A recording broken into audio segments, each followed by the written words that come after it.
سڵاوتان لێبێت و ئەم کاتتان باش بینەرانی خۆشەویستی تەلەڤیزیۆنی کۆمەڵە یارمەتی هاوڕێیانی هاوکارم لە خزمەتتان داین بۆ پێشکەشکردنی گەشتی هەواڵەکانی ڕۆژی سێشەممە.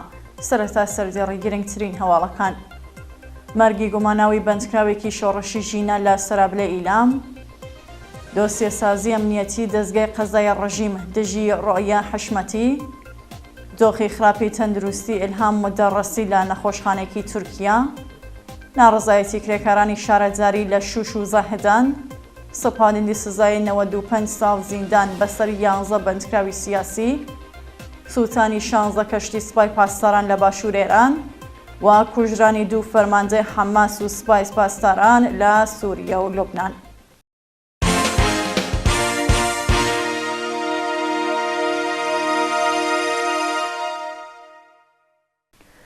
درێژەی هەواڵەکان: مەرگی گوماناوی بەندکراوێکی شۆڕشی ژینە لە سەرابلەی ئیلام.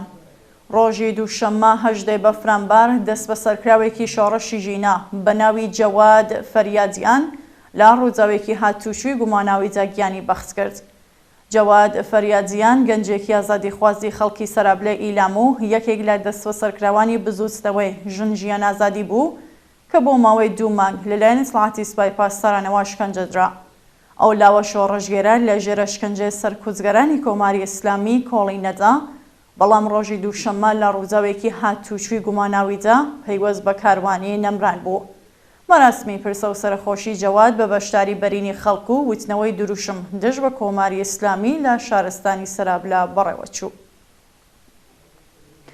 دەست بە سەرکردنی 2 هاوڵاتی لە سەردەشت و ئیسفەهان. ڕۆژانی شەممە و دووشەممە 16 و 18 بەفرانبار 2 هاوڵاتی بەناوەکانی ئەمیر ڕاهپەیکەر و شۆڕژ ئەبوبەکری لە شارستانی ئیسفەهان و سەردەشت لەلایەن هێزانیەکانەوە دەست بەسەرکراون. ڕۆژی شەممە خوێندکارێکی زانکۆی پیشەسازی ئیسفەهان و خەڵکی مەریوان بە ناوی ئەمیر ڕاهپەیکەر تەمەن 22 ساڵ بەهۆی ڕەخنەگرتن لە ڕێڕەسمی ساڕۆژی کوژرانی قاسم سلێمانی لەلایەن هێزانیەکانی ئێراونەوە دەست بەسەرکرا.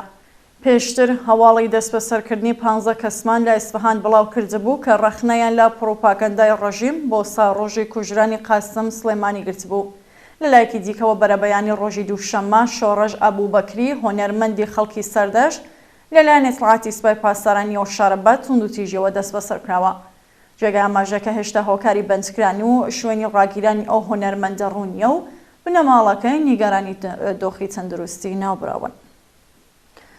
گواستنەوەی لوقمان بیداری بۆ زیندانی سەقز. ڕۆژی شەممە 16 بەفرانباری 1402 هاوڵاتیەکی خەڵکی سەقز بە ناوی لوقمان بیداری تەمەن 39 ساڵ دوای بانکران لەلایەن نەقیەجرای ئەحکامی دادگای ئینقلابی ئەو شارە دەست بەسەر و بامبەستی تێپەڕکردنی سزای 8 مانگ بەندکرانی بۆ زیندانی ئەو شارە گوازرایەوە. لوقمان بیداری ڕۆژی شەممە 25 خەرمانانی 1402 هاوکار لەگەڵ ساڵیادی بزوستنەوەی ژن-ژیان ئازادی لە نەخۆشخانەی خۆمەینی سەقز دەست بەسەر و بە دوای 3 هەفتە لێپرسینەوە بە دانانی بارمتە و بە شێوەی کاتی لە زیندان ئازادکرا. ناوبراو لەم دوایەنەدا لەلایەن دادگای ئینقلابی سەقزەوە بە تۆمەتی چالاکی تەبلیغی دژ بە کۆماری ئیسلامی سزای 8 مانگ بەندکرانی بەسەردا سەپێنرا بوو. دۆسیە سازی ئەمنیەتی دەستگای قەزای ڕژیم دژی ڕۆیا حشمەتی. دوای جێبەجێکرانی سزای نامرۆڤانەی لێدزانی 74 زەربە قامچی بەهۆی لابردنی سەرپۆش بۆ ڕۆیا حشمەتی، هاوڵاتی خەڵکی سنە و دانیشتووی تەران دەستگای قەزای ڕژیم دۆسیە ئەمنیەتی بۆم هاوڵاتیە ساز کردووە. پاژەوەی کە ڕۆیا حشمەتی لە ئەکاونتی فەیسبووکی خۆیدا شێوازی جێبەجێکردنی سزاکەی باس کرد، مێدیاکانی دەستگای قەزای کۆماری ئیسلامی دۆسیەکی ئەمنیەتیان دژی ناوبراو ساز کرد. ناوبراو بەهاری ئەم ساڵ بەهۆی بڵاوکردنەوەی وێنەیەکی بێحەجابی خۆی لە ئۆتۆبانی کەشاوەرزی تاران لەلایەن دەستگای قەزای ڕژیمەوە سزای ساڵێک زیندانی تەعلیقی، لێدزانی 74 زەربە قامچی و 3 ساڵ قەدەغەی چوونەدەرەوە لە وڵاتی بەسەردا سەپێنرا. بە پێزانیاریەکان دەستگای قەزای ڕژیم ئیدعای کردووەکە ڕۆیا کارمەندی شەرکەتێکە کە بنکەکەی لە ئەمریکایە و لە دوورەوە لەگەڵیاندا کار دەکات و پرۆژەی تایبەتیان بۆ ئەنجام ئەدات. گواستنەوەی محەممەد خۆچکان بۆ نەخۆشخانەی بۆکان. ڕۆژی دووشەممە حەفزێ بەفرامبار محەممەد خۆچکان بەندکراوی خەڵکی بۆکان کە لە 16هەمین ڕۆژی مانگرتنی خۆیدایە بەهۆی تێکچوونی باری تەندروستی لە زیندانیە و شارەوە بۆ نەخۆشخانە گوازرایەوە. ڕۆژی 19 جۆزەردانی ئەمساڵ هێزەکانی پۆلیسی بۆکان بە بیانوی ئەوەی کە بەستەیەکی مادەی هۆشبەریان لەو گەڕەکەی محەممەد خۆتکام تیادا نیشتەجێ بووە دۆزیوەتەوە، ناوبراویان بەبێ بەڵگەی قەزایی دەست بەسەر کردووە. ئەو هاوڵاتیە ڕۆژی 18 سەرماوەزی ئەمساڵ لەلایەن جادگای دووی ئینقلابی مەهابادەوە بە تۆمەتی بازرگانی بە مادەی هۆشبەر بە 17 ساڵ زیندان و 180 ملیۆن تمەن جەریمەی ماڵی مەحکوم کرا.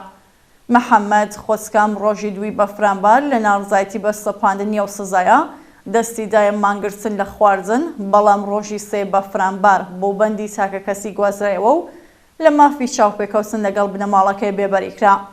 ڕۆژی دووشەممە و بەندکراوە بەهۆی دابەزینی کێش و زەختی لە هۆش خۆی چووە و بۆ نەخۆشخانە ڕاگوێزرا. دۆخی خراپی تەندروستی ئیلهام مۆدەڕەسی لە نەخۆشخانەیەکی تورکیا. ئیلهام مۆدەڕەسی هۆنەرمەند و بەندکراوی پێشووی خەڵکی سنە کە بەهۆی گوشاری ناوەندەمنیەتەکان ناچار بە کۆچکردن بۆ تورکیا بووە، بەهۆی نەخۆشی سیەکانی لە نەخۆشخانەیەکی تورکیا بەستەری کراوە و پێویستی بە پەیوەندی سی هەیە. ئیلهام مۆدەڕەسی لە سەردەمی شۆڕەشی ژینان لە شاری کەرەج لەلایەن هێزەکانی حکوومەتەوە دەست بەسەر و بە سەختی ئەشکەنجەدرا. ناوبراو بەهۆی لێدزانی و ئازاری هێزانمنیەکانەوە تووشی نەخۆشی سی بووە و پێویستی بە پەیوەندی هەیە.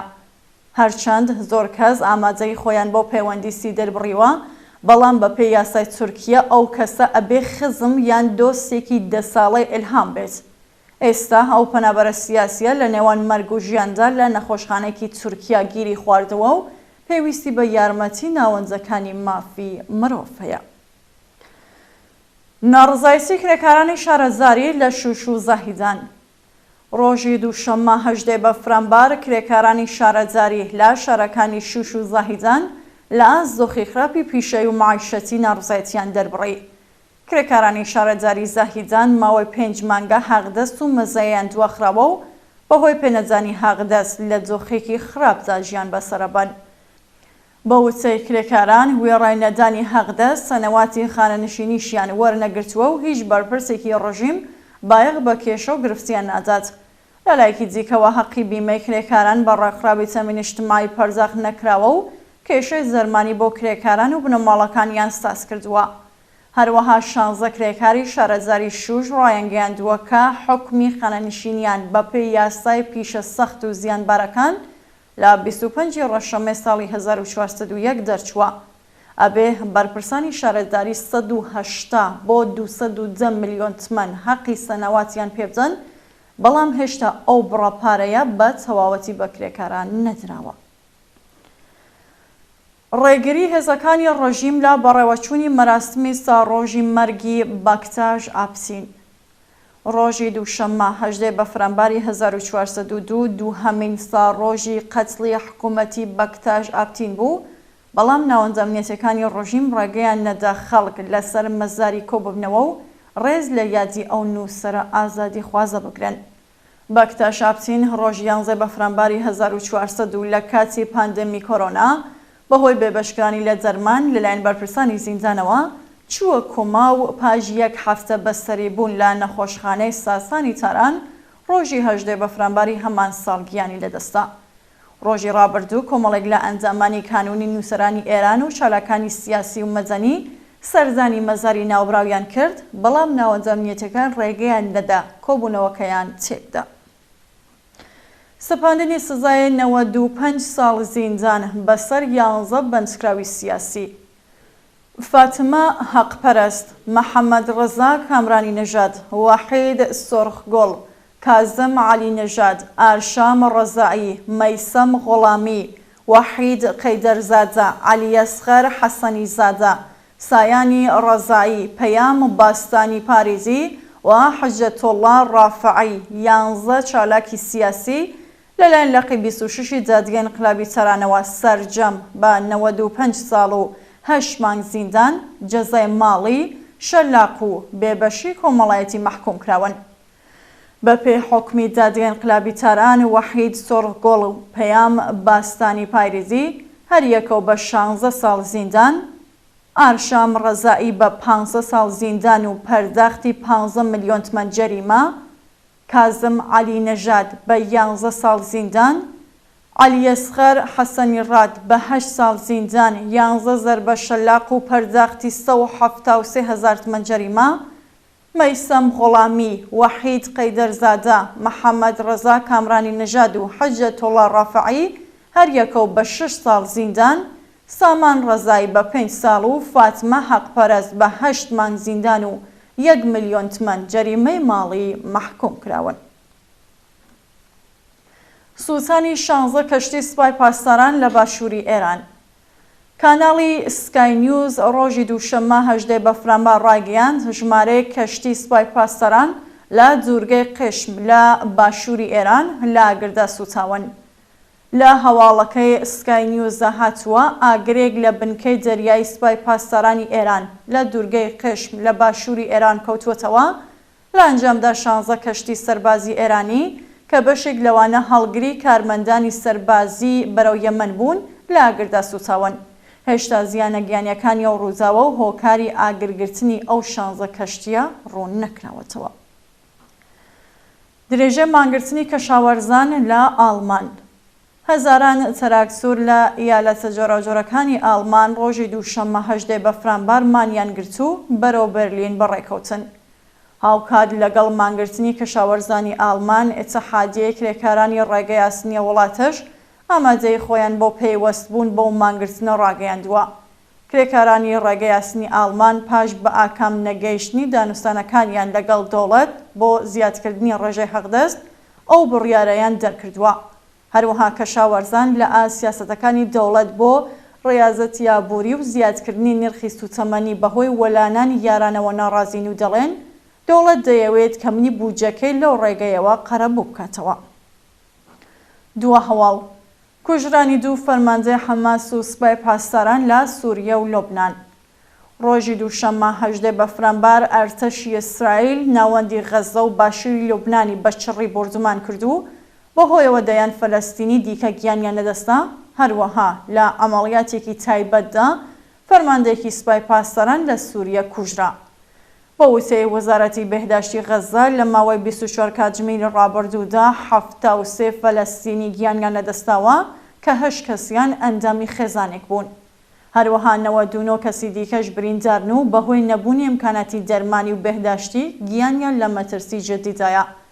بە پێزانیاریەکان ئاماری قوربانیانی شەڕی نێوان حەماس و ئیسرائیل سنووری 23,000 تێپەڕاندووە. هەروەها فەرماندەی موشکی حەماس لە لۆبنان بە ناوی حەسەن عەکاشە لە بردمانی فڕۆکەکانی ئیسرائیل کوژراوە و فەرماندەیەکی سوپای پاسداران لە سووریا بە ناوی حەسەن عەسکەری لە ئەمەلیاتێکی هێزە تایبەتەکانی ئیسرائیل لە سووریا کوژراوە. بینەرانی خۆشەویست هەواڵەکانتان پێشکەشکرا هەر شاد و ئاسوودە.